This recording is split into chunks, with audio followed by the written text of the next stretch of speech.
Dans les trajectoires politiques que dessine déjà l'échiquier présidentiel que nous observons dans Incarnation, une nouvelle figure apparaît aujourd'hui. Après l'autorité confrontée à ses propres limites avec Marine Le Pen, après l'insoumission portée jusqu'à son intensité avec Jean-Luc Mélenchon, après l'attente stratégique de Édouard Philippe, après l'héritier chargé d'une rupture politique avec Jordan Bardella, émerge désormais une incarnation d'une autre nature, non pas celle d'un visage nouveau, mais celle d'un héritier politique dont le style a déjà été éprouvé.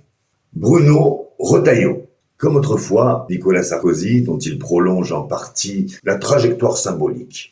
Il s'inscrit dans la tradition du ministre de l'Intérieur, devenu incarnation de l'autorité républicaine, à travers la fermeté affichée, la valorisation de l'ordre, du respect de la loi et de l'autorité de l'État. Retailleau réactive une figure bien connue sous la Ve République, celle de l'homme politique qui entend bien rétablir la puissance publique, avant même de promettre le changement. Longtemps figure discrète du Sona,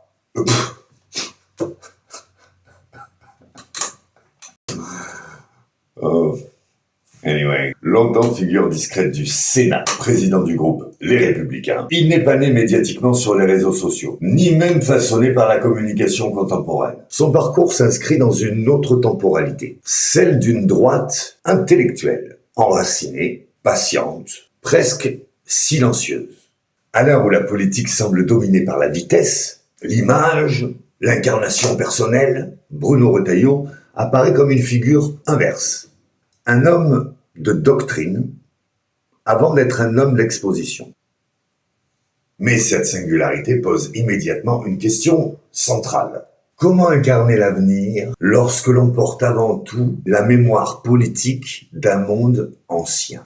Car Bruno Retailleau n'apparaît pas comme un surgissement médiatique. Il apparaît plutôt comme une tentative de réancrage. Dans un paysage politique fragmenté par des ruptures, des héritages et des transitions, il représente la volonté de restaurer une autorité politique non fondée sur la nouveauté, mais sur la continuité historique. C'est ici que commence la tension stratégique. La France cherche-t-elle encore un fondateur ou assiste-t-elle au retour possible du guerrier ? Dans cet épisode, nous allons observer Bruno Retailleau dans une incarnation particulière. Celle d'un homme qui ne prétend pas accompagner le mouvement du temps, mais tenter de lui redonner du souffle. Prenez bien vos aises et regardons maintenant la pièce Retailleau sur l'échiquier présidentiel. Start your clock.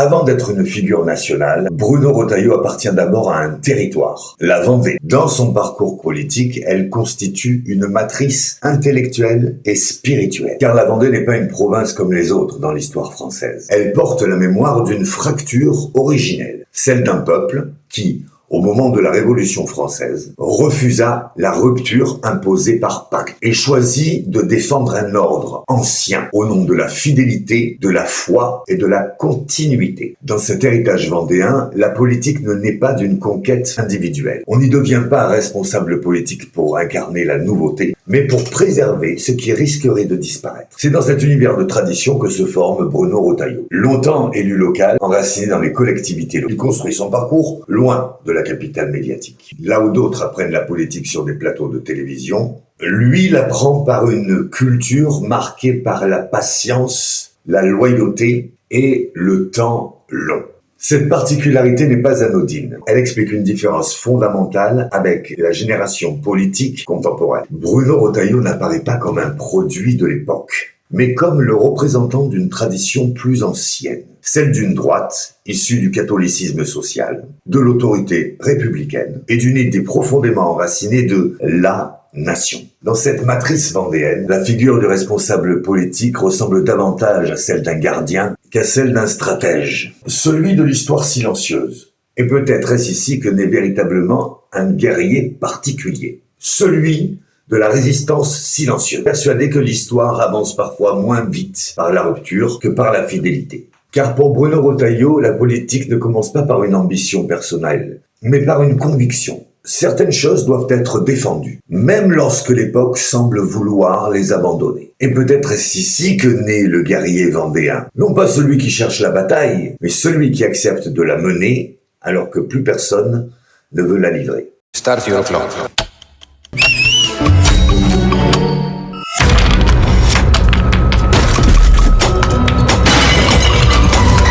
Longtemps, Bruno Retailleau apparaît comme une conscience politique, plus que comme un homme d'action gouvernementale. Sénateur, président de groupe, figure d'influence au sein de la droite républicaine, il exerce une autorité intellectuelle. Puis survient le basculement. Son entrée au ministère de l'Intérieur marque une transformation décisive. La parole doctrinale se confronte à la réalité brute du pouvoir. Celui qui veillait doit désormais agir. Car le ministre de l'Intérieur n'est jamais un ministre ordinaire. Sécurité, ordre public, immigration, autorité républicaine, autant de terrains où la décision ne peut plus rester théorique. Là où le sénateur analysait, le ministre doit trancher. Cette nomination inscrit Bruno Retailleau dans une filiale politique identifiable. Comme Nicolas Sarkozy avant lui, le passage par Beauvau devient une épreuve initiatique. Celle où l'autorité ne se proclame plus, elle se démontre.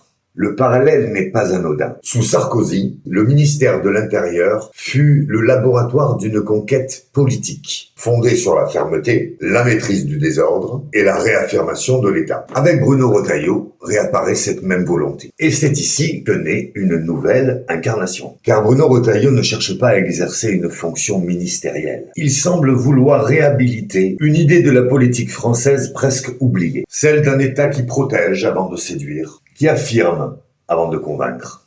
Le guerrier vend véritablement dans l'arène républicaine. Mais une différence essentielle apparaît aussitôt. Là où Nicolas Sarkozy faisait de l'autorité une démonstration permanente, Bruno Retailleau semble proposer une version plus institutionnelle. Moins dans l'affrontement médiatique et plus dans la position. Le premier cherchait l'élan, le second privilégie l'ancrage. Sans mise en scène, convaincu que l'autorité ne se proclame pas, elle se détient.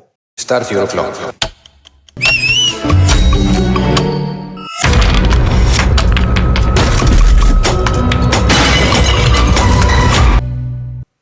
L'entrée au ministère de l'Intérieur ne constitue pas une promotion politique pour Bruno Retailleau. Elle agit comme l'épreuve immédiate d'une vision du pouvoir.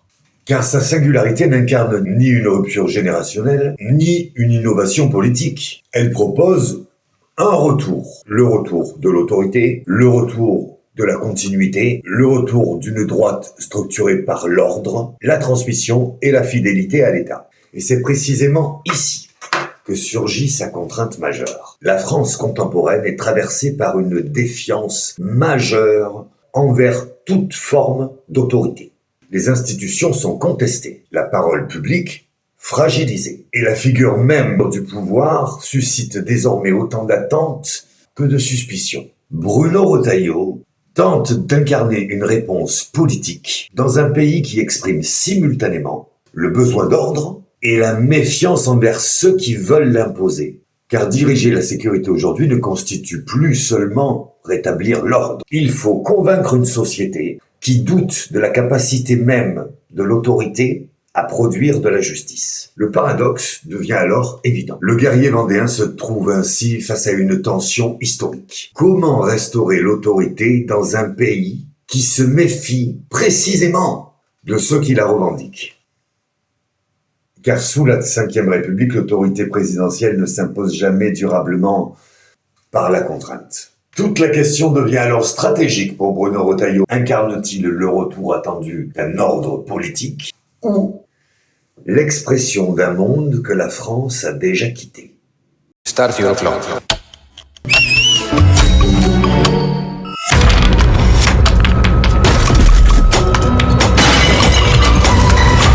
L'élection présidentielle française obéit à une règle implicite. On ne devient pas chef de l'État pour protéger ce qui existe déjà. On le devient parce qu'on parvient à ouvrir un horizon. La fonction présidentielle exige un mouvement, une projection, une promesse capable d'entraîner le pays vers autre chose qu'un simple retour à l'ordre, car il incarne naturellement la stabilité, la continuité et la permanence. Mais une campagne présidentielle réclame autre chose, de l'élan, un désir collectif, presque une conquête émotionnelle. Le gardien rassure, le conquérant mobilise. Mais peut-on transformer une posture de résistance en dynamique de conquête ? Sous la Ve République, les présidents ne sont jamais élus seulement pour ce qu'ils défendent, mais pour ce qu'ils promettent de rendre possible. De Gaulle n'a pas seulement restauré l'État, il a ouvert une époque. Sarkozy n'a pas seulement affirmé l'autorité, il a incarné une énergie. Macron n'a pas seulement dépassé les clivages, il a proposé un mouvement. Bruno Retailleau, lui, fait face à une question bien différente. S'il demeure le gardien, il assure sans entraîner. S'il devient conquérant, il devra accepter de quitter la position de celui qui veille pour entrer dans celle plus risquée de celui qui propose une version personnelle. Car conquérir suppose une transformation intérieure. Cesser d'être seulement l'homme d'une tradition pour devenir l'homme d'un destin. Et la question devient alors presque intime. Où Bruno Retailleau veut-il conduire la France une fois restaurée ? Start your clock.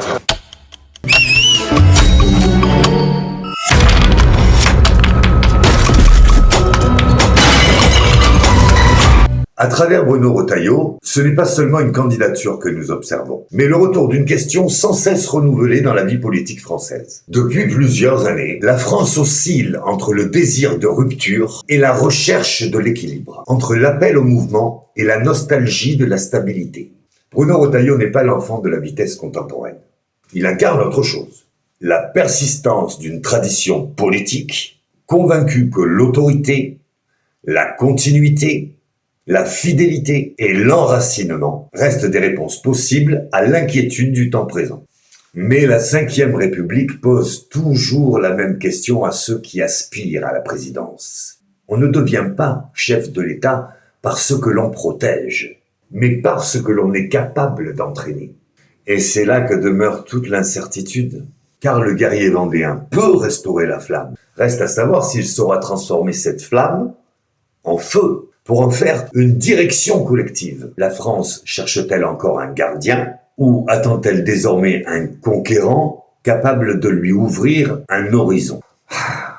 Prenez bien vos aises, car sur l'échiquier présidentiel, une nouvelle pièce se met déjà en mouvement. Start your clock.